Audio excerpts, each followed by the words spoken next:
Okay, so hi everyone, welcome and thanks for joining us today. We hope you've enjoyed the webinars so far, for those of you that have attended any of them previously with us. For those of you who don't know me, I'm Rebecca Barr and I head up the hosted buyer program for Pure. So today we are doing our first of a series of buyer panels, which we'll be bringing you, aimed at giving you insights into particular regions. A couple of house rules before we get started. Please do keep yourselves on mute throughout the session so that we don't have any background noise. And if you've got your cameras, it would be great if you could turn them on so that we could see some familiar faces. And with this in mind, you may want to switch to gallery view so you can see everyone and not just me and the speakers. There'll also be plenty of opportunity to ask questions at the end. So please do put your questions in the chat box and we'll certainly get to those. And today our buyer panel is focusing on North American markets. And I'm really excited to welcome two very familiar faces who have attended Pure previously. Deacon from Quench Travel, who's based in Canada, and deVita from Haste Travel, based in the US. They're both here to join me in the discussion today. Before we get started, I'm going to ask both Jen and Grace to just give you a brief introduction to themselves. Jen, if you would like to unmute and go first, that would be lovely. Sure. Am I unmuted? Yes. Okay. Hi, everybody. It's so nice to see some faces here that I know. It's very exciting. I, as you know, some of you know, have a small business here in Toronto called Quench Trip Design, and we have we do all custom trips for couples, families, individuals, etc., and then some small special interest trips. And normally there are 4 of us in the office on a daily basis, and there are about 10 of us in the expanded team with some freelancers and what have you. And yeah, our primary markets are Europe and Africa, and then a little bit of everywhere else. We focus on destinations that we know well firsthand whenever possible. So we have been definitely pretty quiet in the last few months, but we were gearing up to have our best year ever. That's us in a nutshell, and we're hopeful for the future. Thanks, Jen. Grace, do you want to give it a go? Sure. Hi, everybody. Grace deVita, Haste Travel. I'm the owner of Haste Travel now as of the first of the year. Lucky me. We've been in business 40 years, and actually 52 years. There's a total now of 28 of us. My employees are all working from home, and our independent contractors always work from home. It's been a little bit of a rough year for all of us, but we are looking forward to, the summer here, maybe, and the rest of the world opening up, and looking for some insight from you all also. We have a positive feeling for the end of the year in 2021. Same. Perfect. Thanks, Grace. Thanks, Jen. So the idea around the panel today is to cover 3 key aspects, such as client insights, destinations, and what this means for suppliers. So to kick it off, I guess the first question is, how optimistic are your clients about traveling in the future? Jen, if you want to go first. Sure. Well, I'm happy to say they're all very optimistic about traveling in the future. And in fact, we are lucky in that our travelers are true travelers. And for them, I think it's a necessity. They wouldn't even question the fact that they will travel again. And I think some of them are willing, they would go tomorrow if they thought that it was safe and the logistics were not going to be a nightmare. So that's a really good thing. I think that based on the bookings that we had for this year, sorry, I have been joined by our mascot here. Pretty much all, but I think we've only had 2 actual cancellations. So everything's been shifted into either very end of 2020 or into 2021. So that also gives us hope that at least this year's going to be a bit, hard to get through, but we have a lot in the books already for next year. So all going well. Things are looking good. That sounds really positive. How about you, Grace, from a USA standpoint? Well, fortunately, like Jen, our travelers, if they could leave tomorrow, they would. We have had some of our clients that are trying to look at the US for the summer. And unfortunately, we've had a huge amount of cancellations. And many of them have rebooked. I can't say, I wish I could say all of them, but they have not. We still have bookings open in August, September, and moving forward for Europe, for Africa. Some of our cruise bookings, they haven't canceled yet.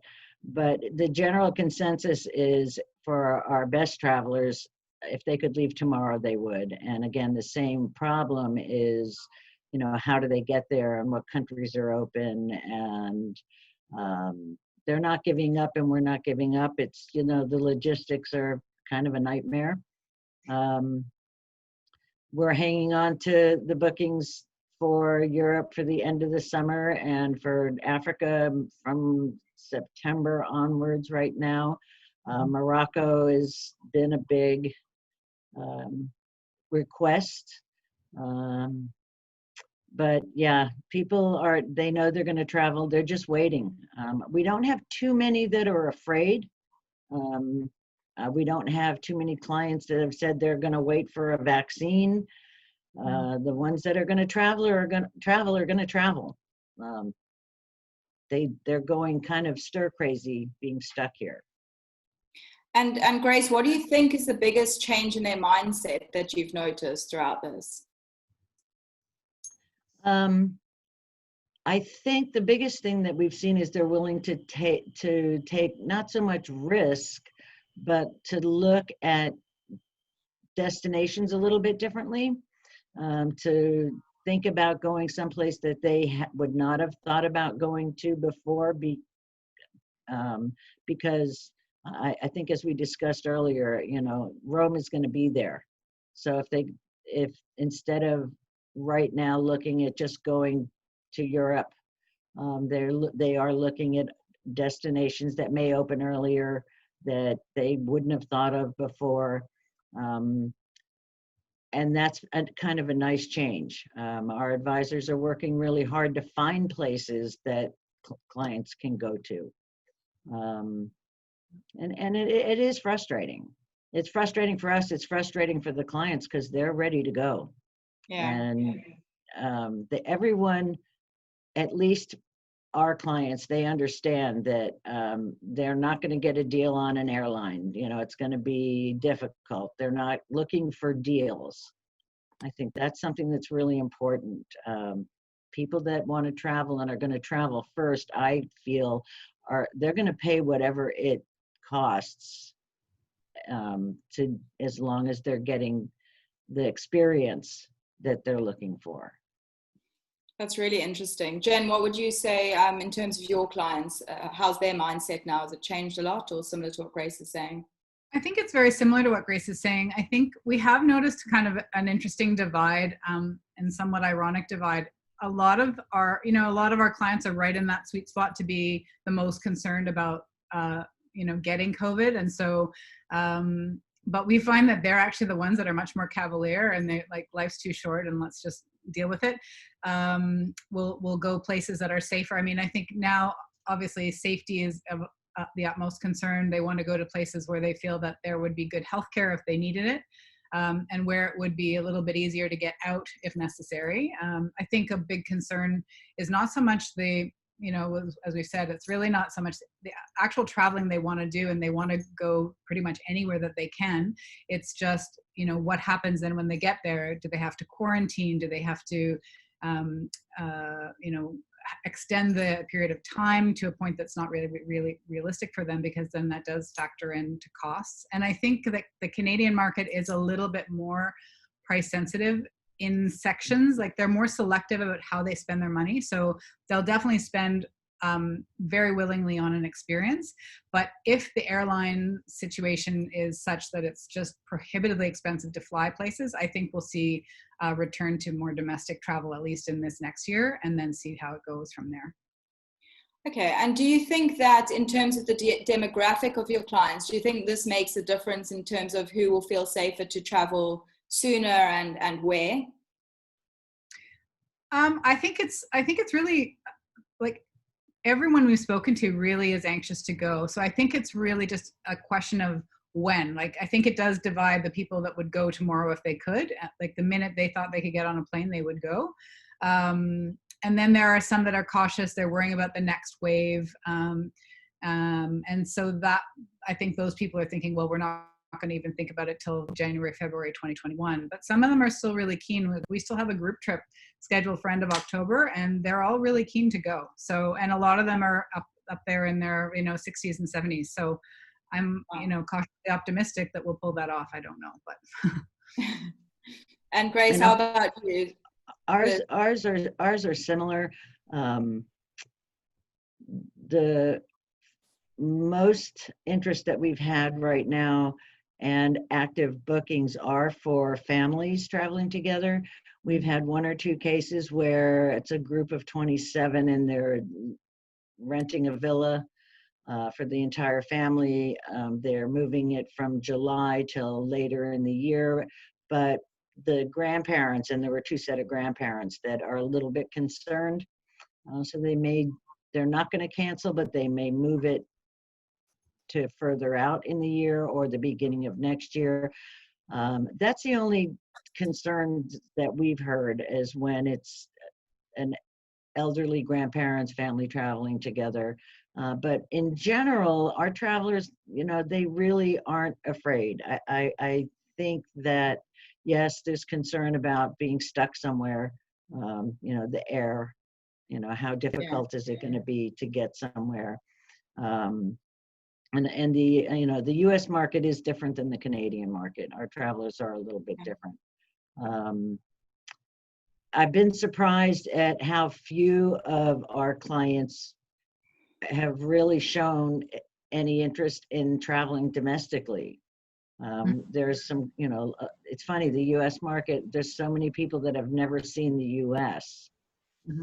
And although there are great destinations and great trips that they can do, whether they're doing a self-drive or with a small group, we're really not seeing a lot of people looking for that.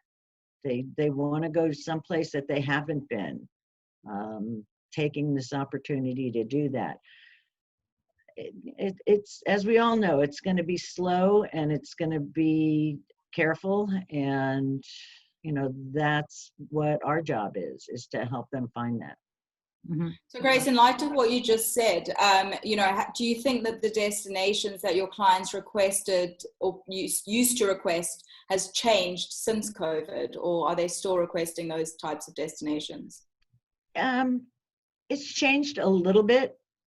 We're seeing people that are looking more at islands, more in the Pacific, especially with Tahiti opening up first to us as U.S. citizens, which is different than for Canadian citizens. Right. Fiji, obviously, as I said earlier, Africa, South Africa, East Africa, people are just waiting. Europe,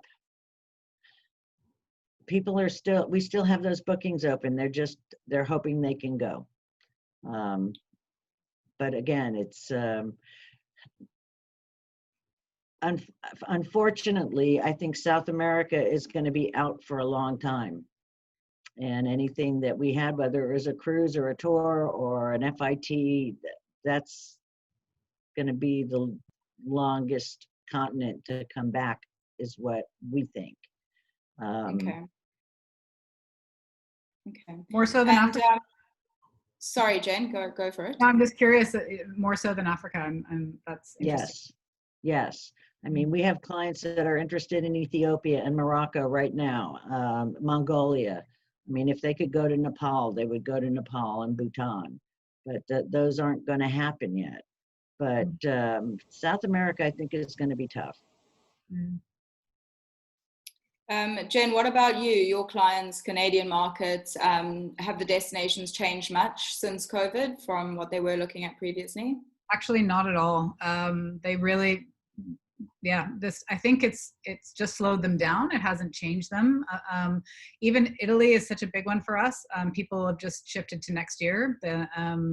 And I think we'll see, what we have seen is more of a shift to the villa rental. Like, we used to do a lot of villa rental plus a week of jumping around. Now it's just like, okay, 2 weeks somewhere, and we'll do spoke and wheel touring on our own as a family from that place. So I think there's a little bit of a shift in that regard, but I don't think that there's much. I mean, I think maybe less time in cities is the only thing I would say I've noticed, but countries, it's the same. And you know, my note about domestic travel is kind of, I hate to say it, but it's sort of like their last resort. Like, it's only if, I mean, Canadians are like Americans, because it's so expensive. We have such a huge country. It's so expensive to travel around. They'd much rather spend the money to fly to Argentina or Paris if they, you know, rather than go to Vancouver for the same amount of money. So I think it is kind of a last resort.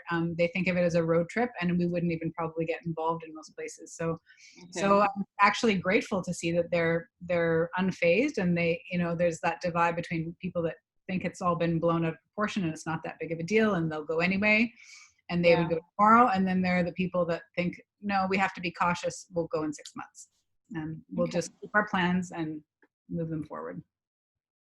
I mean, I guess that is really positive in light of what's going on, that, you know, it hasn't really changed where they want to go, still want to do long haul and experience all the destinations that, you know, they had on their list to do. Flying is going to be I think that's the only concern that everyone has, is what will the flying experience be, you know, based on, like, right from airport protocol and how long it will take in security, right down to then how do you get on a plane and maintain social distancing. And I think the flying experience, the airline piece of this puzzle, is the piece that everyone's most worried about, and it's the one we have the least answers. So we can't really advise very well on that, you know. Yeah. Grace, we had a question come in from Janine saying, can you elaborate more on South America? Does this apply to Chile as well from your perspective? Hi, Janine. Hope you're doing all right. I think that Chile, once it opens, it does not apply to Chile, although, you know, they've had the restrictions out for as long as anybody, and they're being very tight. If they open back up, I think Patagonia will be a great destination. Obviously, Antarctic, we're getting requests for Antarctica. It's just a matter of where, you know, how are they going to get there? But I think Patagonia is going to be great. You know, again, it's the same issue, air. Unfortunately, although Peru is a great destination for us, and Ecuador, I think that's going to be a long time before they open back up. Same thing with Colombia. Obviously, Argentina and Venezuela and Brazil, same problem. But I think, if Chile would open up, people will go. I think our last travelers were in Chile. That was the last. Yeah. Oh, really? They back just when everything was closing. They got in just. Right. Yeah, we had people stuck on a cruise ship outside of Santiago, or actually whatever the port is there, for 10 days, you know, and they weren't allowed to dock. So, you know, those are, unfortunately, those are memories that people keep for a long time. And when Chile does open, the marketing needs to be real careful for that, sensitive, I think, which for all of you suppliers, when you do start marketing again, I think you need to be just kind of careful about it. Guys, I think we've got quite a few questions coming in about South America. So if you want to email Grace directly, or if we do have time at the end, we'll get back onto these questions regarding South America. But let's just move on to a couple of other questions, more specifically around the supplier side of things. So I think one of the things that, you know, people have asked questions about and is touched on is, what changes do you feel that needs to be made by the suppliers in order to kind of make your clients feel safe when traveling?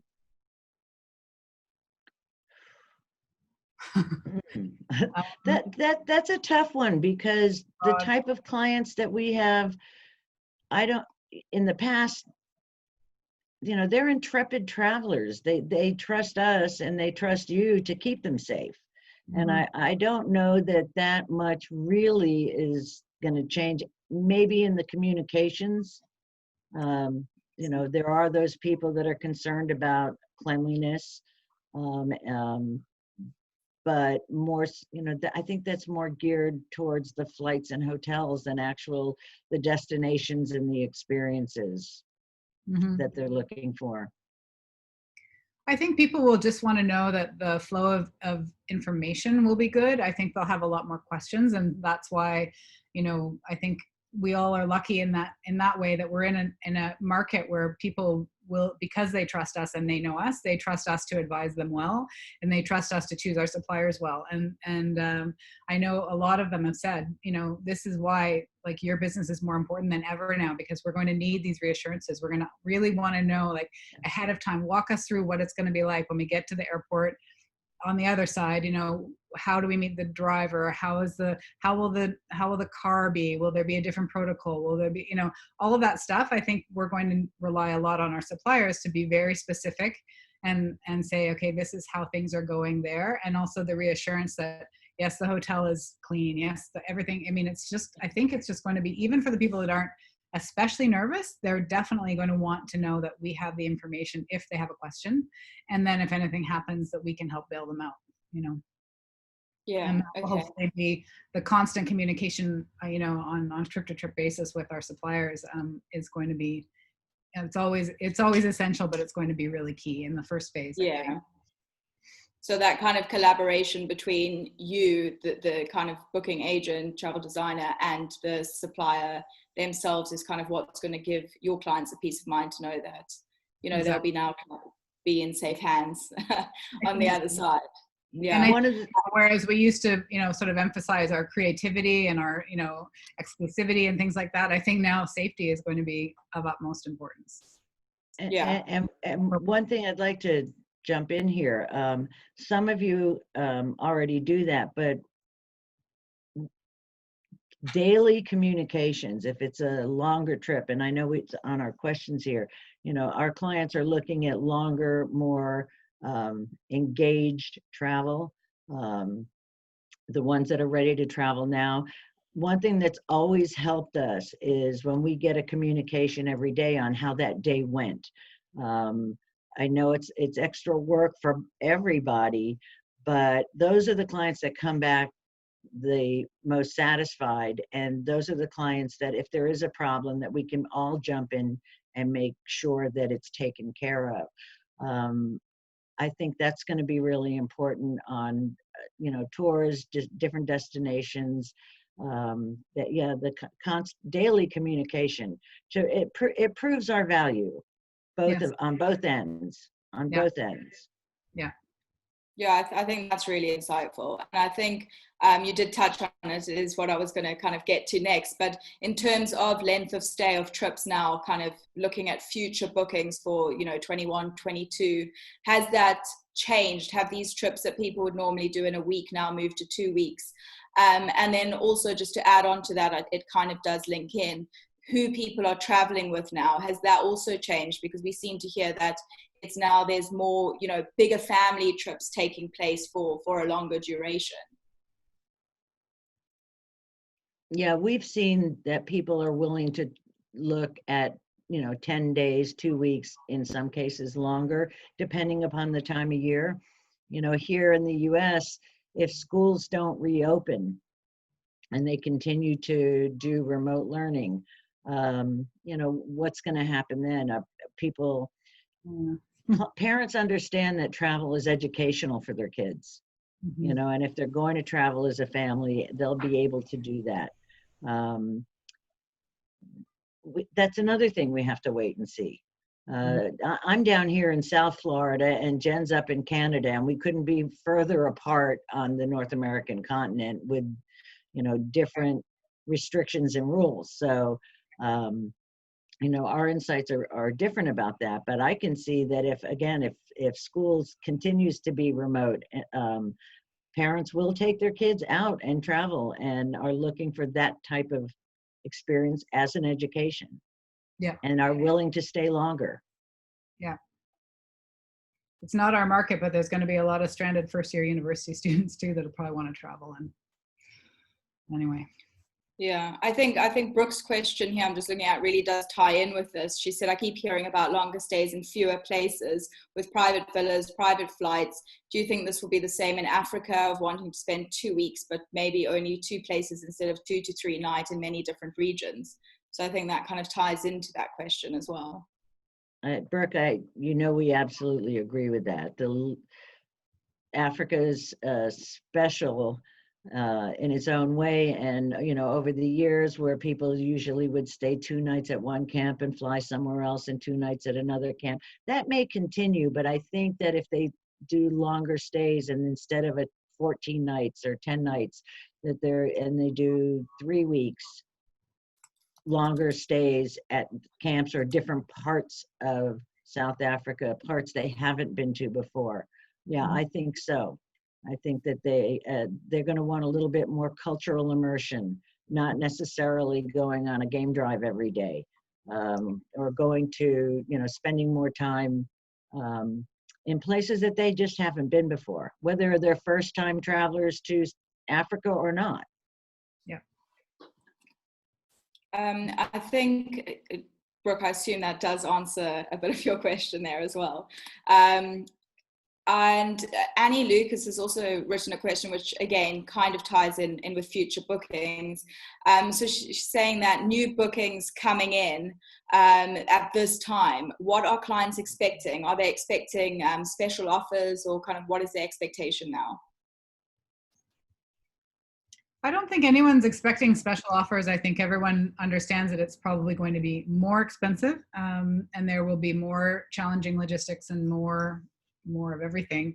The trickier part was dealing with cancellation and postponement penalties and things like that. And sometimes I think the only thing that they might argue on is if we have to postpone something into next year, they all expect for the prices to remain the same. And we've had a few sticky ones on that point.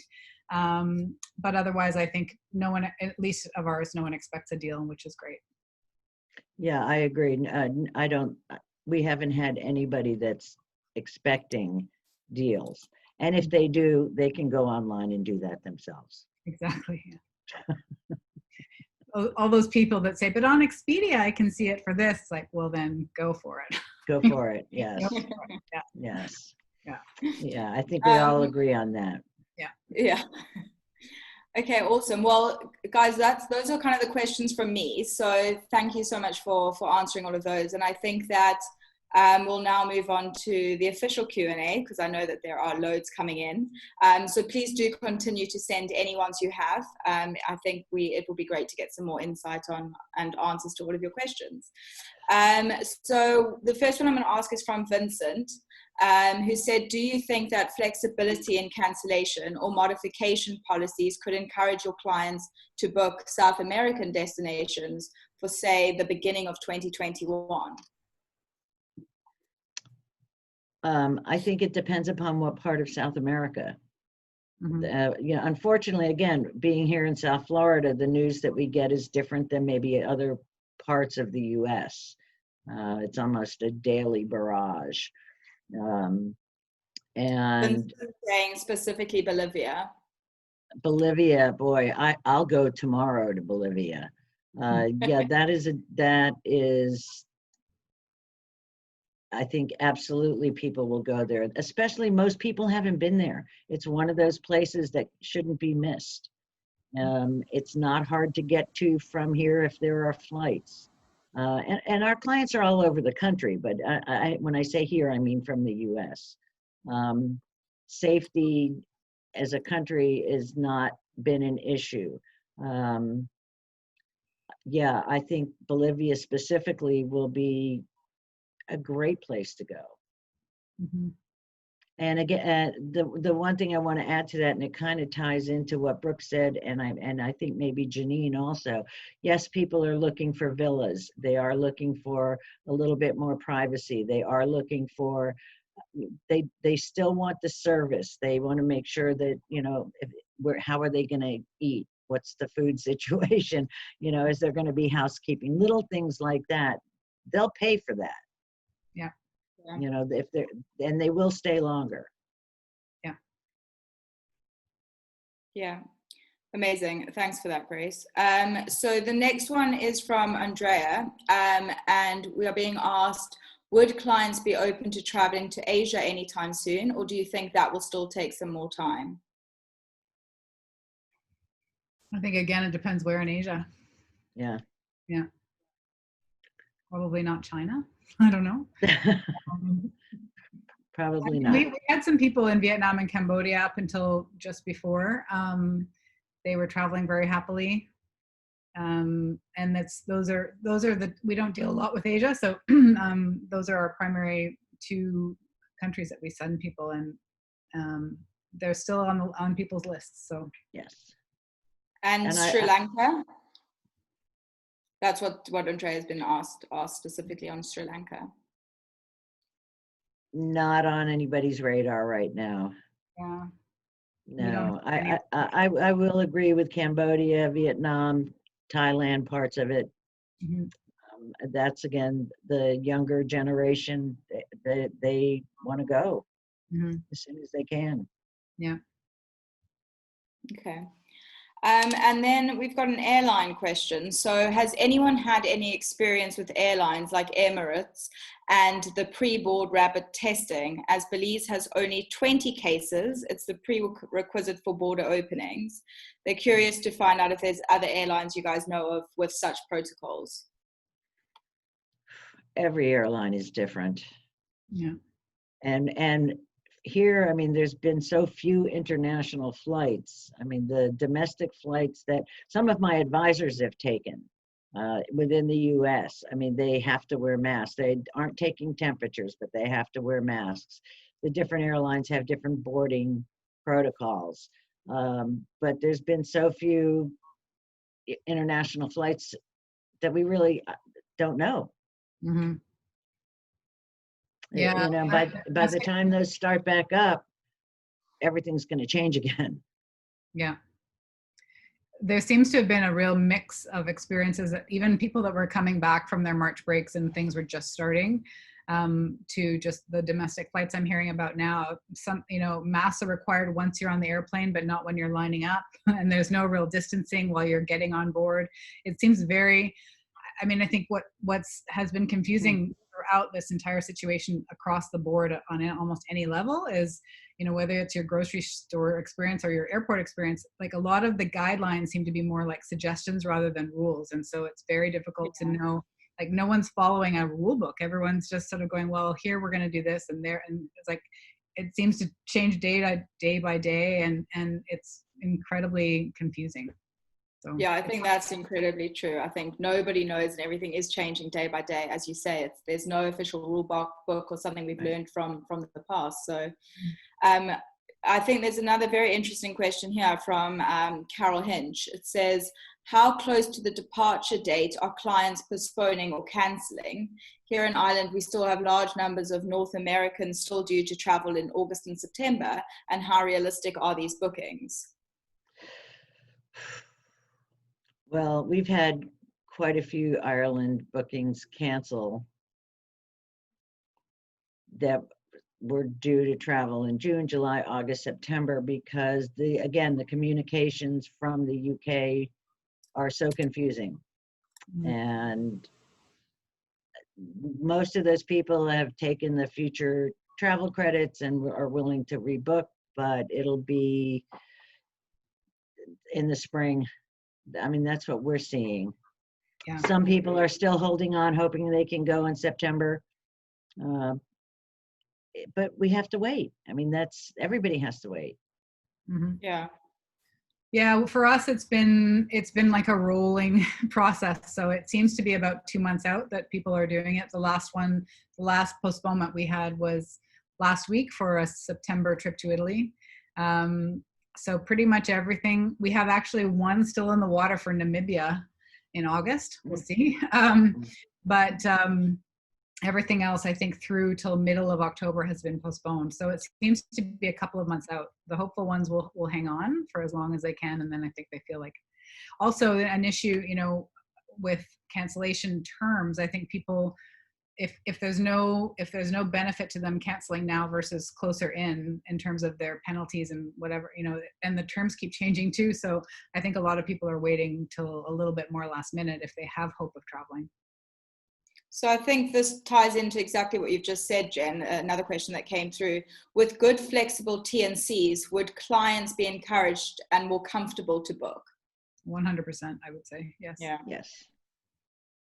But the terms and conditions need to be more upfront as opposed to a link to click on. Maybe it needs to be a more important, right now at least, a more important part of final docs or an itinerary. Yeah. It should be the last thing on the last page. Yeah. Agreed. It's not always been a comfortable thing to discuss, but it's, as we've all seen, it's been the most important thing throughout this whole crisis. Yeah, I think more people will start reading in fine and underlining and all of that, their T's and C's these days, as opposed to just kind of checking the tick box, as you say, at the bottom of the form or whatever. Another really good question is, we believe that there has been an increased appreciation for the preventative health in the aftermath of the crisis.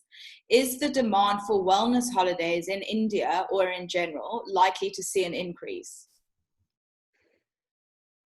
In India specifically? Well, I think touch maybe this is from a hotel in India, so I think touch on India, but I think in general as well, it's a great question. I think for wellness travel, and what my advisors have been hearing from their clients, there are women that want to get away and they want to go on a spa vacation, wherever it is. But those are the ones that are really going to be particular about the healthcare situation, the communications, and they may be the ones that wait longer for wellness destinations. India, I think that's another place that it's going to be a while before we have any requests for India. And again, part of it's the media, part of it's the news that we get. Yeah, we don't book a lot of wellness vacations, to be honest. So I think people that do those tend to kind of know where they want to go and book it themselves, and we often don't get involved. So I can't really comment on that one. But. Okay, thanks for that. Another question that's come through is, are your clients asking about advice to get back home quick in the event of a further lockdown, and policies on early departure, etc.? I think that kind of information will definitely be kind of like the terms and conditions. They're going to want to know all of that up front before they make any decisions about if they can go. Right. So I would recommend that maybe have that part of the itinerary. As opposed to, again, in a terms and condition, that should be, and if you don't do that, that's our job to do.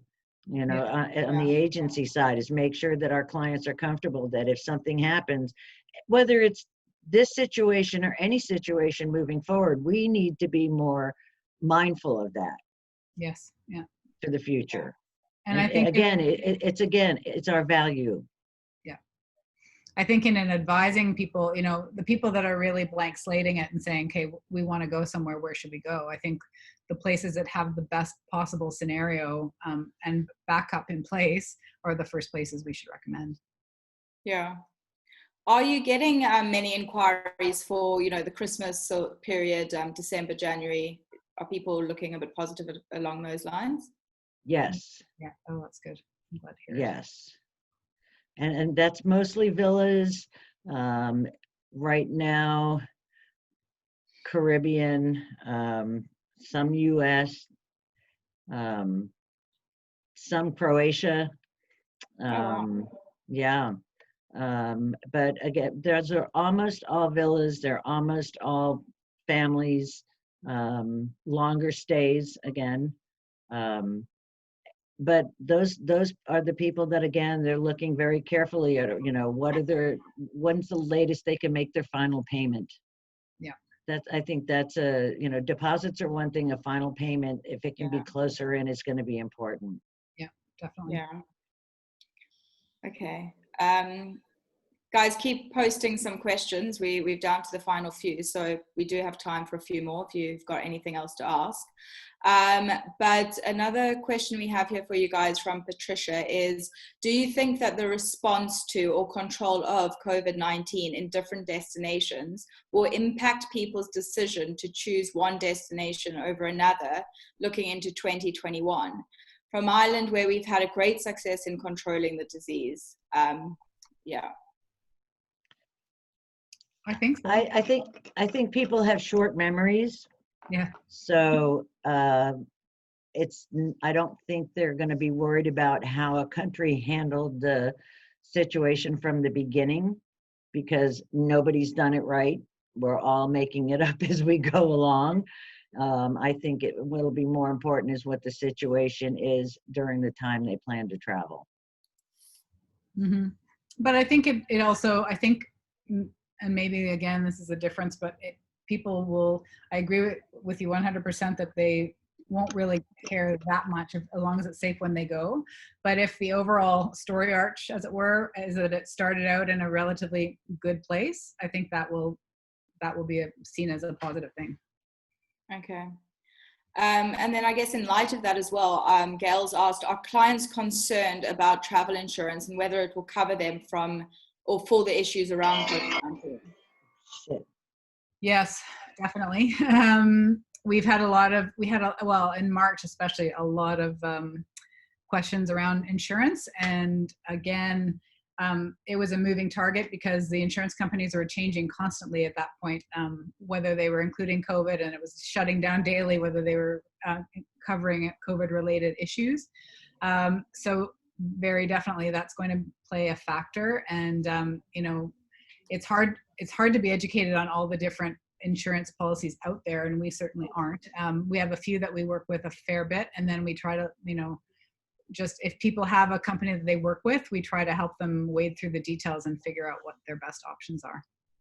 Certainly credit card insurance is not enough in these cases. Yeah. We all know, but a lot of them don't, so. Okay. Grace, do you have anything to add on that one? Yeah, we actually are adamant about all of our clients must purchase travel insurance or sign a waiver. And, it's still been difficult. It's still been difficult. Yeah. But, and again, who knows what's going to happen next month with insurance. Yeah. Yeah. Exactly. Okay.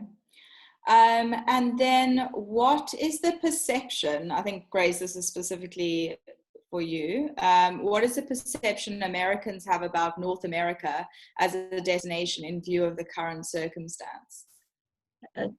That's a good question. We've spent the last month really researching not only tour operators, but the destinations themselves, the properties, the hotels that are open, including some of my advisors that have families, where are they going to go this summer? What are they going to do? It's a real good indication. A lot of them don't want to do a road trip. They're used to traveling luxury, and they're all looking for places that they can take their family and spend 10 days, a week to 10 days without having to drive, or having to just take one flight and go somewhere, again, they haven't seen before. Americans are not great about traveling the US. For us, for the summertime, it's also hurricane season here. So that kind of puts a kibosh on some travel throughout the US. And again, everybody's opening up at different rates, different times. So yes, we have clients that are traveling throughout the US through the summer and into the fall. Fall season, we have good hopes for. But again, it's going to depend. I mean, the Northeast is not a great place for people to go right now. New York, New Jersey, Connecticut, they're still having their issues. We can't go to Canada yet. Right. So that eliminates a lot of places on the continent. Can't go to Mexico yet. So it's very destination specific. Yeah. I think moving on to kind of Europe, we've got a couple of questions here on what is the likelihood to travel to Spain, France, Italy, Portugal anytime soon, I guess from either Canada or the US? I think people are willing. They're interested. Probably, I mean, as I say, all of ours have been postponed through August into September, but I think in the fall, later in the fall, they would be very open to it, assuming that everything is opening and the logistics allow. I agree. Yeah. Okay. I think we have a couple more questions and just before we end off. So another great question is, will clients be deterred from traveling if they are asked to pay a non-refundable deposit, given some of this money is used to fund conservation and community projects? Good question. Non-refundable deposits right now is a very touchy subject. Yeah. Because so many people have lost their money. Yeah. I think, again, just like terms and conditions, like cancellation policies, like final payments, as long as it's up front and and they accept that, you know, again, travelers are going to be much more aware about what they're agreeing to. Mm-hmm. As the conservation end of it for Africa, we've never had a problem with clients being able to, you know, being willing to pay a non-refundable deposit as long as they know what it's going to. Yeah, I agree. Okay. No Sorry, Jen. Yeah, I completely agree. I just that no one will be too anxious to pay a non-refund. A giant, if it's a really substantial amount, I think it's going to be tricky if it's non-refundable. And then I think down to like the final three. So what are the perceptions of North Americans about North Africa as a destination? Great. Yeah. Yeah. They're very curious. Morocco's done well, like always high on people's lists for us, for sure. A little bit of Tunisia, a little bit of Egypt. We are waiting for all those and Israel to open. Yeah. I mean, clients are upset that they've had to not only cancel, but reschedule their Morocco trips, their Israel trips, their Egypt trips. We still have clients that are asking now for Egypt at the end of this year. Oh, good. That's good to hear, I guess. Yeah. And again, I want to throw Ethiopia in there too. That's been as I said in the beginning, people are really looking at places that they wouldn't have thought of going to now. Mm-hmm. You know, like I said, Italy will always be there. They can always go to Rome. They can always go to Venice later. Hopefully. Although now everyone wants to go see the dolphins, so. Yeah. Okay, we're going to go to the final two questions now, because just in light of the fact we only have 10 minutes left. So a question from Lila Fox is, what is the one thing that you're most hopeful to see come out of this, specifically within our industry, or what do you hope to see new? Good question. I'll answer that to start. I'll start with that. You go first, Grace. One of the things that I really want all of us to pay attention to is how fast the earth healed and recovered and the animals came back, whether it's in a city and in the waters. You know, we do have the ability to manage that and change the way people think about how they travel. So I think sustainability it needs to be our number one focus. And our clients, I think, will go along with that, especially the high-end travelers, when they understand that the way that they have been traveling has caused so much, and they can visually see it. Like you said, the dolphins in Venice and the canals. The other thing that we keep coming back to is the transparency and being upfront and knowing what the rules are and setting better expectations. As hard as we've all tried over the years to set expectations, this has taught us all a lesson on communicating and educating our clients. Mm-hmm. And you guys educating our advisors. Yeah. Jen, you got anything to add to that? I mean, no, I think we also are, I really can only mirror what Grace has already said. I think it's always been something that we've worried about when we're sending people to places. How can we make this as earth friendly as possible, and practice sustainable practices? And I think that I think a lot of good will come out of this, and again across the board. But how do we actually maintain it? And I think our goal has always been to give people a more slow travel experience, a more immersive experience, a more real experience. I think we're all here because of that. So hopefully this shift will really encourage even those bucket list people to slow down and think about, okay, let's go somewhere a little off the beaten path. Let's think about the impact that we have when we get there. And, hopefully that level of consciousness won't go away despite the fact that people have short memories. Awesome. And then I think the last one we have time for, I know we've got loads of great questions. I'm sorry we don't have time to get through to all of them, but as I said in the beginning, please feel free to kind of email me or the team afterwards, or reach out to Grace or Jen directly as well. But the last question here would be, what would be the best tools, or what do you expect from your suppliers to help you encourage and give confidence to your clients about traveling? I think we had touched on it previously, but I think just kind of to end off with a bold statement would be pretty cool. A bold statement, wow. No pressure, Jen. I think the first thing you have to think about is giving the advisors confidence in you. They're the ones that deal directly with the clients. Yeah. And unfortunately, over the last couple of months, at least for us, we have lost confidence in some suppliers that we've worked with for a long time. Part of my job is to make sure that the suppliers that we're using do provide the correct information and the correct support. Again, the clients belong to the advisors in their minds. They're their clients. That's going to be really important moving forward, making sure that the advisors have support so that they're giving their clients the correct information.